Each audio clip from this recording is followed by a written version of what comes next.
my name is Lisa Keegan and we are finishing off our week of classic snacks from our childhood.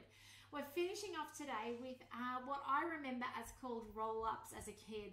On our cookie dough you can find a recipe called pear leather, and there's another one somewhere as well, but it had sugar in it, so I chose to do this one today. As per usual, not completely keeping to the recipe, I do have pears, but I also have apples. I found 4 apples that were neglected in the back of the car, that they had been there for probably a few months. They weren't off, they were just soft. The skin had lost their integrity. So, peeled, cored, cut in chunks, ready to go in this recipe. So I love that I can use things that otherwise would have gone to waste. So let's get started on this recipe. Now, it can be made in an oven. I'm really struggling with the glare lately. So this actually can be made in an oven. I'm going to be using you could use an air fryer too if you've got one that goes really low on temperature, but I'm actually using a dehydrator. So use what you've got though. I love that they give you oven recipes because I bet all of you have an oven in your kitchen. So let's go next. Line 2 trays with baking paper and set aside. And now we're going to put in our 500 grams. Now I did weigh it. I've got 520 grams in there of fruit, okay, peeled, cored, cut in chunks. Next, it says to add some lemon juice. I'm using some apple cider vinegar because that's what I've got, so that will do the job nicely. It says 2 teaspoons. It also offsets that sweetness. And then last up, we've got some cinnamon. Oh, it doesn't ask for it yet. It comes in later, then we've got some cinnamon that'll go into it as well. So the first thing we do here is we are going to cook it off. So it's got 100 degrees on speed, does that say 3? And it's gonna just cook beautifully down. It's gonna kind of stew. Then we're gonna be blending it, cooking it a bit more, and then we're gonna be putting it out on our baking paper flat. So if you are cooking along to this is the prime time to actually heat your oven, get your baking paper ready, get something to spread it flat with, and have your cinnamon ready to go. I think it's time to buy a new spatula. What do you think? Anyway, I'll return back in 5 minutes to show you the next step. So we'll see you soon. Okay, time's up. We're now going to put in our, and it just looks like slushy, I was gonna say veggies. It's not veggies, it's fruit, isn't it? It's what it looks like in there. It's just that mushed up baby food looking kind of stuff. So now it wants 1/8 of a teaspoon of beautiful cinnamon. In that goes. I mean, you could do any little combo you want in there. Totally up to you, right? And it's optional. So if you don't like cinnamon, you can completely skip it out. I wonder if things like the hot cross bun spice mix and things like that might be beautiful in there. On with the lid, and now we're going to make it nice and smooth. So it's got a blend time here of 30 seconds, speed 8, and I won't try and talk over it. So we'll just wait for this to do its blend. Okay, so it's blended.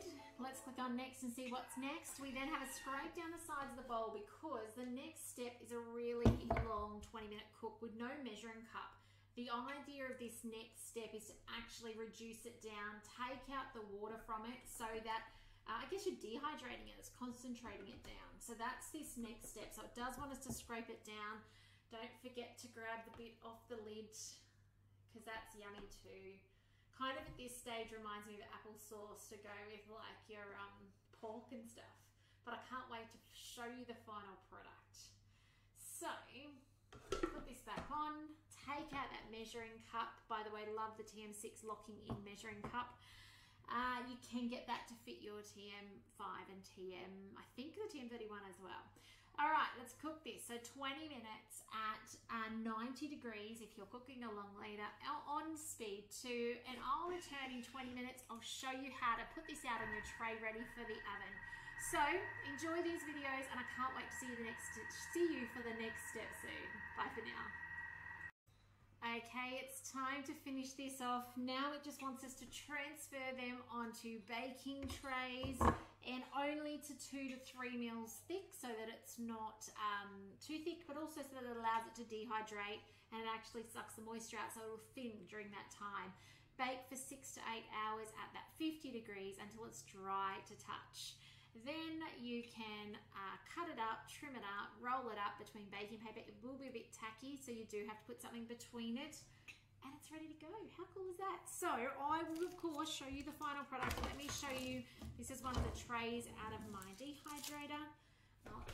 oh, it looks literally like baby food, okay? That's what it reminds me of, my kids' baby food.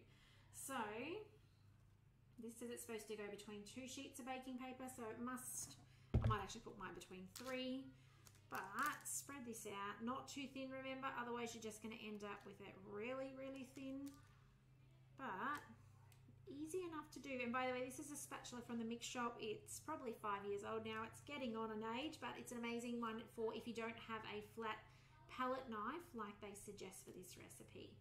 So just trying to thin this out nicely. Perfectionistic stuff like this is not my go-to.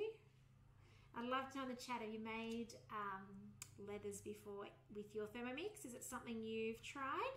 Is it something you're going to try now? I'd love to see you give it a go and tell me what you think. No numbers, no preservatives, no colors, all that jazz, which is why I love having a Thermomix. It gives me control over what goes in my family's food, and means that the ingredient list is half the size of that if I was to buy it at the shops. So I'm going to finish smoothing this out, make sure there's no low patches, and as I said, I'll give you a photo of the final product.